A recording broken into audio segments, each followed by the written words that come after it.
Well, hi everyone. It's official. We no longer have to wear these masks at our church facility or limit our worship gathering attendance due to COVID-19 restrictions. It's been a long journey, and we have learned many things and made many sacrifices. But by God's grace, we've come through this COVID challenge still unified and in many ways strengthened as a church. So I give thanks to God for that. Like many changes, there's a transition time, and we will continue to experience that across society and at the church. The world's changed. And as people make personal decisions regarding how they will respond to the lifting of the public COVID-19 restrictions, we need to just respect those. Here at the church, as I mentioned, we no longer need to wear masks or practice social distancing. That being said, we still have ample spacing in the sanctuary, good ventilation, and you're still welcome to wear a mask if you feel more comfortable worshiping with one on. Whatever your position may be on wearing a mask, please respect each other's personal convictions on the matter, and even maybe around handshaking or hugs.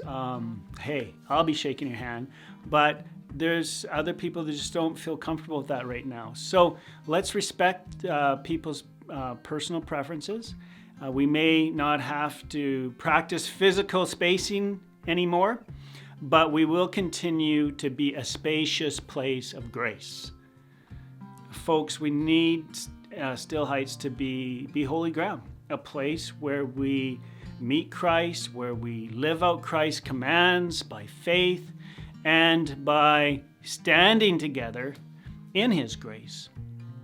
Without Jesus' grace in our lives, where would we be?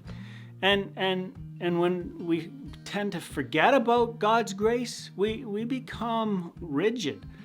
Let's face it, what may be a matter of opinion to me might be a greater matter of deep personal faith for you, or vice versa.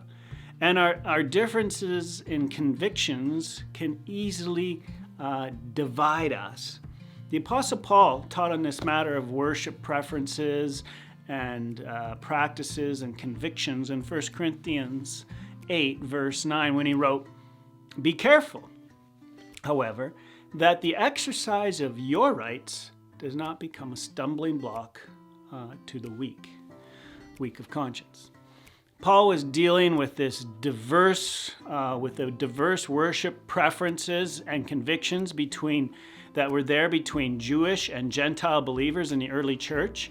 And Paul didn't start two different groups or churches because of their differences. Instead, he wrote in Romans 15:7, listen to this, "Accept one another then, just as Christ accepted you." Let me say that again.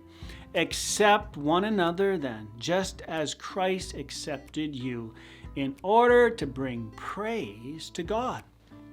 The Greek term here that Paul uses for accept, it means to open up your arms, to open up the circle, adjust your life so you can welcome people and affirm their worth.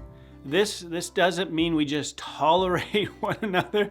It means we love one another, not by judging each other on matters of conscience and preference. Paul uses these teachings to help lead us through the dangerous positions of various attitudes on controversial issues within the church.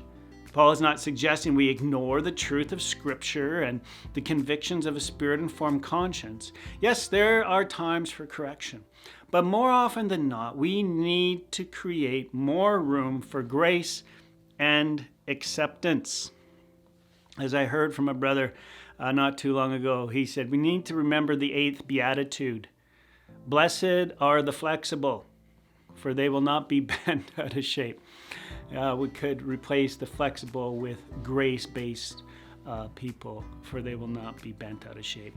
So let's keep creating space for grace and accept one another. whether we are talking about Mass or how we should conduct worship ministry or children's ministry, let's make every effort, said Paul in Ephesians 4:3, to keep the bond of unity of the Spirit through the bond of peace.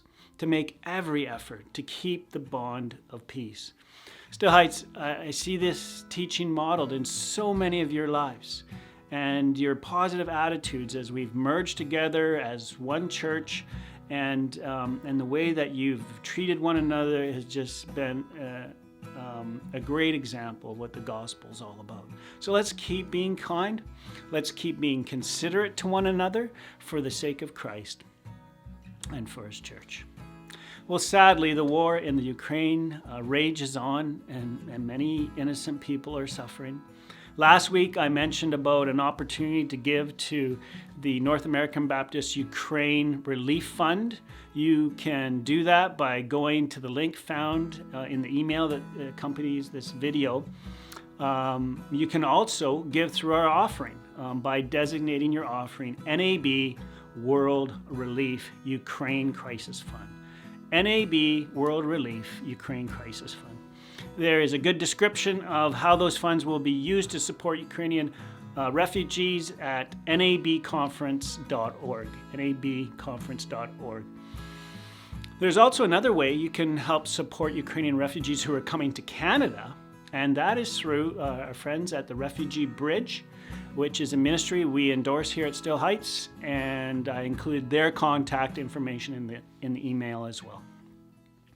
And of course, let's keep praying for God's intervention and protection over all the people who are suffering because of this brutal and senseless war.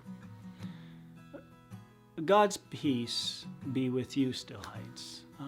I look forward to meeting with you online and in person this Sunday for worship. May Christ be with you and be with your families. Bye for now.